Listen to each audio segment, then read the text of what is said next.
In this tutorial, you will learn about yield goals, tillage, lime, and other cropping information displayed on the cropping screen, and how you can change these parameters.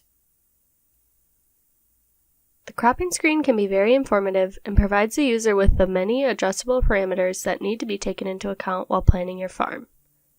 Much of these parameters can be set easily in the rotation wizard and then viewed in the cropping screen. Here you can view and adjust which crop you're planting on the selected field in each year based on the crops you chose in the farm screen, and select expected yield ranges in units per acre that are typical for that crop. The tillage system used for each crop year can be selected here. Each crop has a selection of tillage choices representing common tillage systems for that crop. Tillage system descriptions can be found in the Help menu by clicking on Tillage to the left.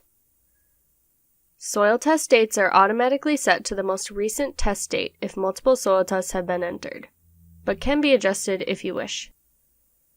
Lime applications to meet lime needs can be entered here by clicking on the text box to open the Lime Recs window.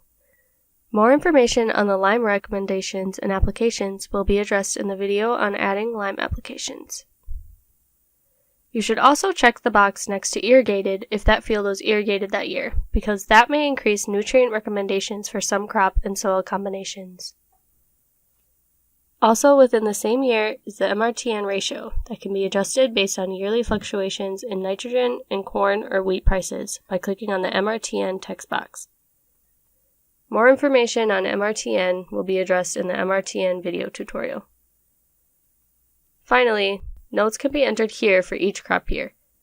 Clicking on the icon next to the notes will bring up guidance messages. When these guidance messages are present, they give field-specific directions to be observed at the time of a planned fertilizer or manure application to reduce the risk of surface or groundwater contamination. This is the end of the tutorial on how to interpret and adjust information on the cropping screen. Please view the next videos following this one to learn more about lime recommendations and MRTN.